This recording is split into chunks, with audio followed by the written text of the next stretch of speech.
नमस्कार, आपका स्वागत है फटाफट खबरों में। मैं हूं आपके साथ भावना रनौट। आज हम लेकर आए हैं हरियाणा के हर छोटे बड़े शहर की सबसे तेज और ताजा खबरें। तो चैनल को सब्सक्राइब कीजिए और वीडियो को कहां से देख रहे हैं कमेंट बॉक्स में बताएं।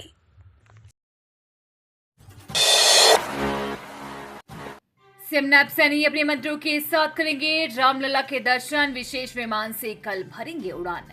हरियाणा के कई जत्थों को अयोध्या में भगवान श्री राम के दर्शनों के लिए भेज चुके मुख्यमंत्री नैब सिंह सैनी अपनी सरकार के मंत्रियों और भाजपा विधायकों के साथ रामलला के दर्शन करने जाएंगे। मुख्यमंत्री के नेतृत्व में मंत्रियों तथा विधायकों का ये शिष्टमंडल सोमवार को सुबह चंडीगढ़ से अयोध्या के लिए रवाना होगा। अयोध्या में 22 जनवरी को भगवान श्री राम की मूर्ति स्थापना के समय तत्कालीन मुख्यमंत्री मनोहर लाल ने विधायकों तथा मंत्रियों को 10 फरवरी को अयोध्या ले जाने का कार्यक्रम तैयार किया था। हरियाणा सरकार का बड़ा तोहफा, अब वॉल्वो और मर्सिडीज बसों में सफर करेंगे यात्री। हरियाणा सरकार जल्दी ही नई बसें खरीदने वाली है। राज्य की सड़कों पर जल्दी नई बसें दिखाई देंगी। प्रदेश सरकार द्वारा राज्य में 650 नई बसों की खरीद को लेकर शुरू की गई टेंडर प्रक्रिया पूरी कर ली गई है। नई बसों के बेड़े में 150 एसी बसें भी शामिल हैं। इन बसों को प्रदेश के सभी जिलों में मांग के अनुसार भेजा जाएगा। इसके लिए परिवहन निदेशालय द्वारा पहले ही सभी जिला डिपो से उनकी मांग पर रिपोर्ट ले ली गई है। रोहतक पहुंचे सीएम नैब सैनी। भाजपा का प्रदेश स्तरीय अभिनंदन समारोह। आज पार्टी फूकेंगे विधानसभा चुनाव का बिगुल। विधानसभा चुनाव को लेकर भाजपा ने कमर कस ली है। प्रदेश कार्यालय मंगल कमल में आयोजित अभिनंदन समारोह में सीएम नैब सिंह सैनी ने शिरकत की है। समारोह में पार्टी की तरफ से प्रदेश चुनाव प्रभारी एवं केंद्रीय मंत्री धर्मेंद्र प्रधान, उप चुनाव प्रभारी विप्लव कुमार देव, नवनिर्वाचित सांसद और केंद्रीय मंत्री मनोहर लाल, बलराव, इंद्रजीत सिंह, कृष्णपाल गुर्जर, नवीन जिंदल और धर्मवीर सिंह के साथ साथ मुख्यमंत्री नैब सैनी का अभिनंदन किया जाएगा। मुख्यमंत्री नैब सैनी भी करनाल विधानसभा से विधायक बने हैं। मायावती ने लोकसभा चुनाव खत्म होते ही ले लिया बड़ा फैसला। भतीजे आकाश आनंद को दी ये बड़ी जिम्मेदारी। बसपा प्रमुख मायावती ने लोकसभा चुनाव में पार्टी की करारी हार की समीक्षा के लिए पार्टी की राष्ट्रीय स्तर की विशेष बैठक बुलाई। बैठक में पार्टी को नए सिरे से खड़ा करने की तैयारी को लेकर मायावती ने कई अहम फैसले लिए हैं। बसपा सुप्रीमो मायावती ने अपने भतीजे आकाश आनंद को फिर से पार्टी का राष्ट्रीय संयोजक और अपना राजनीतिक उत्तराधिकारी बनाया।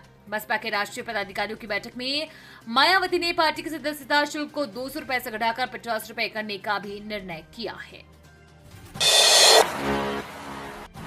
खाने में नहीं मिलेगा कॉकरोच, ना ही देने पड़ेंगे एक्स्ट्रा चार्ज। रेलवे ने शुरू की बड़ी कार्रवाई। अब तक आ चुके हैं ऐसे कई मामले।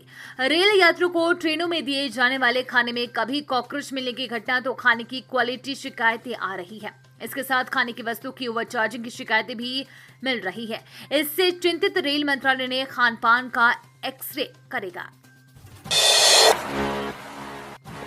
रोहतक में केंद्रीय शिक्षा मंत्री बोले, विधानसभा चुनाव को लेकर मिशन 111 को लेकर चलेगी बीजेपी, करनी होगी कड़ी मेहनत। केंद्रीय मंत्री धर्मेंद्र प्रधान का कहना है कि प्रदेश में भाजपा विधानसभा चुनाव को लेकर मिशन 111 लेकर चलेगी। अब तो 20-20 का जमाना है। 100 दिन कड़ी मेहनत करनी होगी। इसके लिए आंकड़ों की नहीं बल्कि कार्यकर्ताओं के मन की बात सुनेंगे। मुख्यमंत्री, सांसद या विधायक कभी न कभी पूर्व हो सकता है, लेकिन कार्यकर्ता आजीवन रहता है। साथ ही दलित समाज बहुरूपी या कांग्रेस के षड्यंत्र को समझे। वे रविवार को भाजपा के प्रदेश कार्यालय में अभिनंदन समारोह को संबोधित कर रहे थे। समारोह में केंद्रीय मंत्री राव इंद्रजीत व कुरुक्षेत्र से सांसद नवीन जिंदल नहीं पहुंच सके।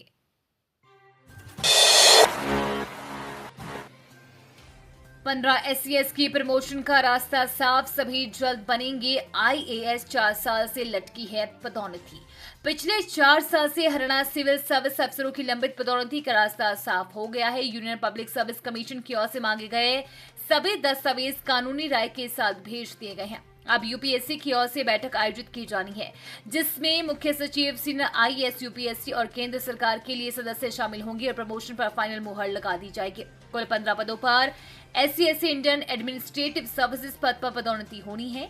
इसके लिए हरियाणा सरकार ने 2002, 2003 और 2004 बैच के 30 अफसरों के नाम भेजे हैं। साल 2020 के बाद से SCS अफसरों के प्रमोशन नहीं हुई है। सरकार की भी कोशिश है कि अफसरों की पदोन्नति में आ रही सभी बाधाओं को दूर करने से अफसरों को जल्द खुशखबरी दी जाएगी।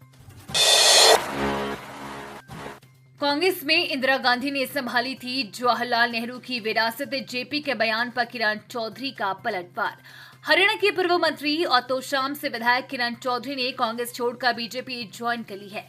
अब उन्होंने अपने पुराने साथियों पर निशाना साधा है। चौधरी ने पूर्व सीएम भूपेंद्र सिंह हुड्डा, हरियाणा कांग्रेस अध्यक्ष उदय भान और हिसार सांसद जयप्रकाश को आड़े हाथों लिया। मीडिया से बातचीत में उन्होंने जयप्रकाश के बयान पर पलटवार किया, जिसमें उन्होंने कहा था कि राजनीतिक विरासत तो बेटे ही संभालती हैं। किरण चौधरी ने कहा कि जयप्रकाश को अपनी पार्टी में ही देखना चाहिए। उन्होंने कहा कि इंदिरा गांधी जी को भी तो राजनीति की विरासत अपने पिता जवाहरलाल नेहरू से मिली थी। मेरी बेटी श्रुति को भी चौधरी बंसीलाल की विरासत मिली है, क्योंकि पूरी पंचायत और समाज ने उन्हें ये जिम्मेदारी सौंपी है। चौधरी ने आगे कहा कि महिलाओं के बारे में ऐसे टिप्पणी करने वालों पर कांग्रेस को एक्शन लेना चाहिए। ये महिलाओं और उनके आत्मसम्मान का अपमान है। बिग बॉस में नजर आएगा करनाल का बॉक्सर नीरज। अब तक 67 किलोग्राम भार वर्ग के मुकाबलों में जीत चुका है कई पदक। रियलिटी शो बिग बॉस में घरोंडा के बेगमपुर गांव निवासी मुक्केबाज नीरज गोयत का चयन हुआ है। उसका चयन इस शो के OTT 3 में हुआ है। ये शो जियो सिनेमा व जियो प्राइम पर देखा जा सकता है। नीरज मुक्केबाजी के 67 किलोग्राम भार वर्ग के मुकाबले खेलता है। फिलहाल वो भारतीय रेलवे में अधिकारी के पद पर जगाधरी में कार्यरत है। नीरज ने अपना सफर कर्ण स्टेडियम करनाल की मुक्केबाजी अकादमी से शुरू किया था। तब वो 6ठी कक्षा का छात्र था। उनके प्रारंभिक कोच सुरेंद्र चौहान ने बताया कि बाद में नीरज अपने परिवार के साथ यमुनानगर चला गया, जहां से वो देश की सबसे बड़ी अकादमी पुणे में दाखिल हो गया। वहां से उसका चयन खेल कोटे से भारतीय सेना में हो गया। कुछ समय भारतीय सेना में नौकरी करने के बाद अब नीरज भारतीय रेलवे में अधिकारी है। खतरे में बद्रीनाथ और केदारनाथ मंदिर। पहाड़ी पर कटाव से पुजारी श्रद्धालुओं में डर। श्राइन बोर्ड का ध्यान सिर्फ धर्मशाला बनाने पर। प्राचीन धार्मिक स्थल श्री आदि बद्री में श्री बद्रीनाथ व श्री केदारनाथ मंदिर को खतरा बना हुआ है। सबसे ज्यादा दिक्कत श्री बद्रीनाथ मंदिर को है। मंदिर की दीवार वाली पहाड़ी में नीचे की तरफ कटाव हो रहा है। अब पुजारी व श्रद्धालु को डर सता रहा है कि बरसाती सीजन में ज्यादा कटाव होने से मंदिर को भारी नुकसान हो सकता है। इस बारे में प्रशासन को कई बार सूचित किया गया, लेकिन कोई भी सुनने को तैयार नहीं है। इसको लेकर संत समाज में प्रशासन व राजनीतिक दलों से भी नाराजगी है। उनका कहना है कि कोई भी प्राचीन धार्मिक स्थल को बचाने के लिए आगे नहीं आ रहा है। श्राइन बोर्ड के अधिकारियों का ध्यान केवल धर्मशाला बनाने पर सिमटा हुआ है। कनाडा जाने की चाहत में ठगा गया युवक। महिला की मीठी बातें सुन भेजता रहा पैसे। करनामा जॉन पुलिस भी हैरान। कनाडा में नौकरी दिलाने के लिए वीजा लगाने के नाम पर 1,81,000 रुपए की ठगी हो गए। सभा थाना सेंट्रल में शिव एनक्लेव पार्ट 1 इस्माइलपुर में रहने वाले कल्याण कुमार गुप्ता ने दी शिकायत में बताया कि वो निजी कंपनी में नौकरी करता है। बताया कि उसने अपनी फेसबुक पर कनाडा में नौकरी दिलाने के बारे में विज्ञापन देखा था। उस विज्ञापन में व्हाट्सएप नंबर दिया हुआ था। उसने उस पर चैट किया। चैट के माध्यम से एंजल एंडरसन नामक महिला ने बताया कि उनका कनाडा में नौकरी दिलाने का काम है। इसके लिए उसने अपनी सहमति जाहिर कर दी। रेवाड़ी में एम्बुलेंस लेकर चोरी करने पहुंचे चोर घर के अंदर हाथ साफ कर रहे थे। पीछे से आ गई मालकिन महिला समेत 3 मौके पर पकड़े। पहले रेकी और फिर सूना मकान देख एम्बुलेंस में सवार होकर महिला और 2 चोर घर के बाहर पहुंचे। कुछ सेकंड के भीतर ही तीनों घर के अंदर दाखिल हो गए। अभी चोरों ने सामान इधर उधर खंगालना शुरू ही किया था कि पीछे से घर की मालकिन आ धमकी। उसे देखकर चोरों के होश उड़ गए। महिला को धक्का देकर तीनों ने भागने की कोशिश की, लेकिन शोर सुनकर एकत्रित हुई भीड़ ने तीनों को मौके पर ही दबोच लिया। तीनों के खिलाफ थाना में केस दर्ज किया गया है। ये थी आज की फटाफट खबरें। हम मिलेंगे अगले बुलेटिन में। तब तक के लिए धन्यवाद और जय हिंद।